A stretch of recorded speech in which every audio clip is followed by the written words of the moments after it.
Assalamualaikum warahmatullahi wabarakatuh. Nama saya Yudi Irawan, NPM 7181411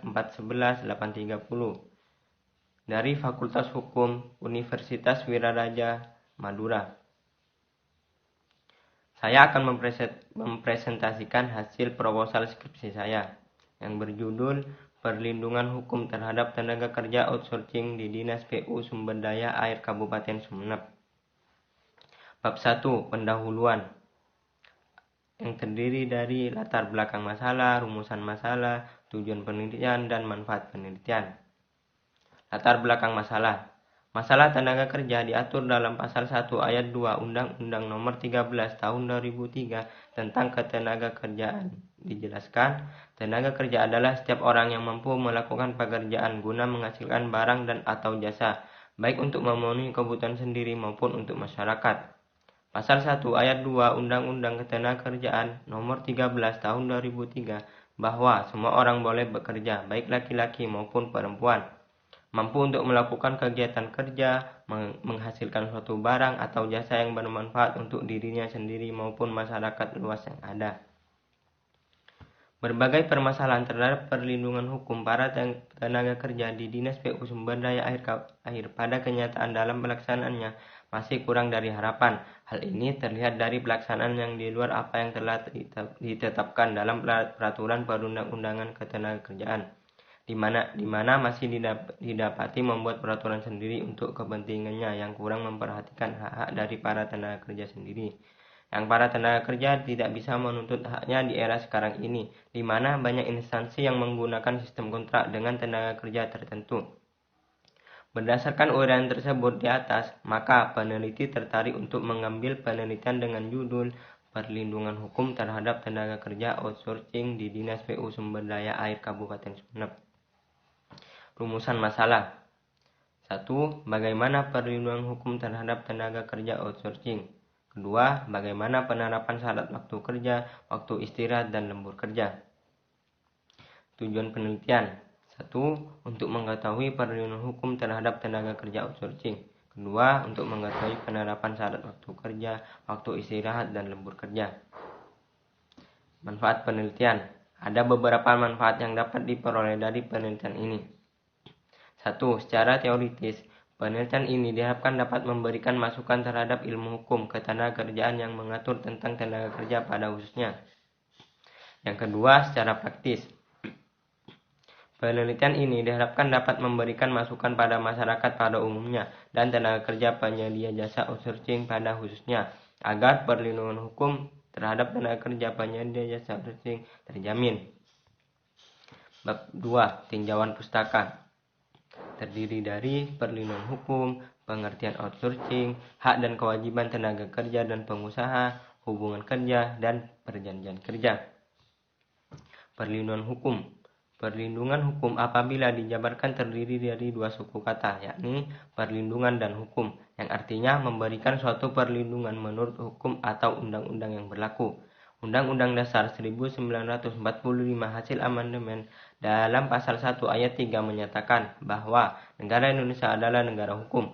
Artinya, penyelenggara negara di segala bidang harus didasarkan pada aturan hukum yang adil dan pasti, sehingga tidak didasarkan pada kekuasaan politik semata. Perlindungan hukum sangat penting dikembangkan dalam rangka menjamin hak masyarakat untuk mendapatkan perlindungan menurut hukum dan undang-undang. Pengertian outsourcing. Outsourcing adalah pendelegasian operasi dan manajemen harian dari suatu proses bisnis kepada pihak luar. Melalui pendelegasian, maka pengolahan tak lagi dilakukan oleh perusahaan, melainkan dilimpahkan kepada perusahaan jasa outsourcing.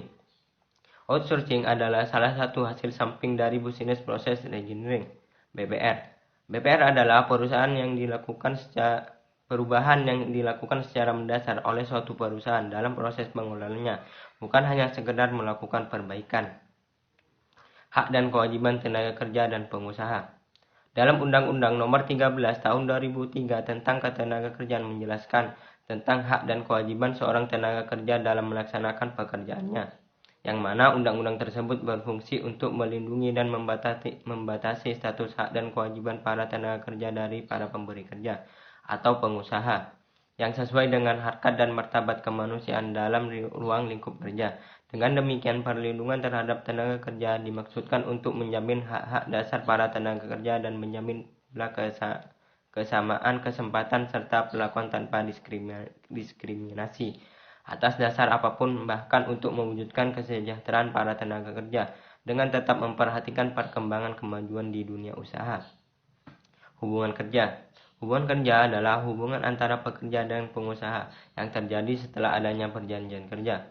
Berdasarkan ketentuan pasal 1 angka 15 Undang-Undang Nomor 13 Tahun 2003 tentang ketenagakerjaan disebutkan bahwa hubungan kerja adalah hubungan antara pengusaha dengan pekerja atau buruh berdasarkan perjanjian yang kerja yang mempunyai unsur pekerjaan, upah, dan perintah.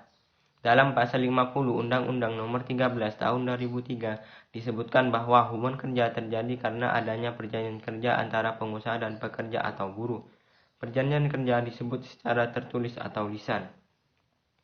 Perjanjian kerja. Perjanjian kerja yang dalam bahasa Belanda disebut Arbeidsovereenkomst mempunyai beberapa pengertian.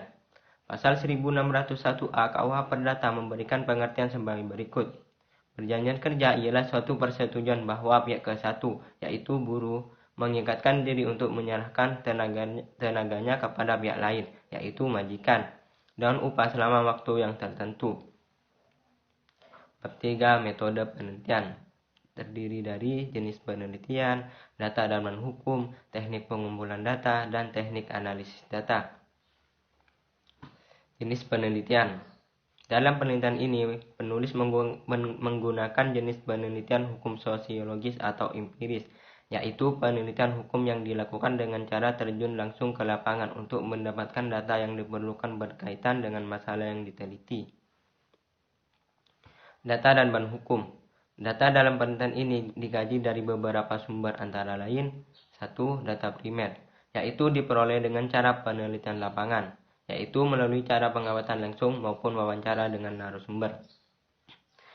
Yang kedua, data sekunder.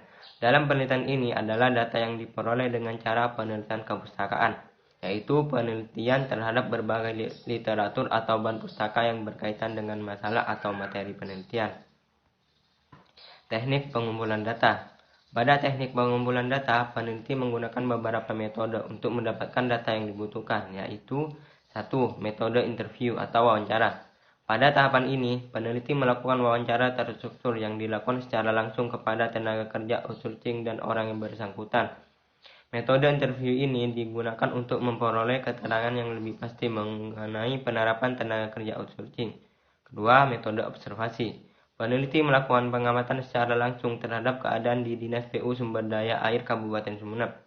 Yang ketiga, metode studi kepustakaan. Dilakukan melalui studi kepustakaan atau library research dengan cara membaca, menelaah, mencatat, atau membuat ulasan-ulasan bahan pustaka maupun penelusuran melalui media internet yang ada kaitannya dengan tenaga kerja outsourcing. Teknik analisis data. Bahan hukum dan non-hukum yang diperoleh dalam penelitian ini akan dianalisis secara kualitatif dengan metode deskriptif, yaitu menggabungkan data sekunder yang diperoleh dengan penelitian kepustakaan dengan data primer hasil wawancara dengan responden dan narasumber. Kemudian dikaji dan dianalisis sehingga memberikan jawaban terhadap permasalahan yang diteliti secara komprehensif. Dari hasil analisis tersebut kemudian dapat ditarik kesimpulan untuk menjawab permasalahan. Sekian dari saya. Mohon maaf kalau ada kesalahan. Wassalamualaikum warahmatullahi wabarakatuh.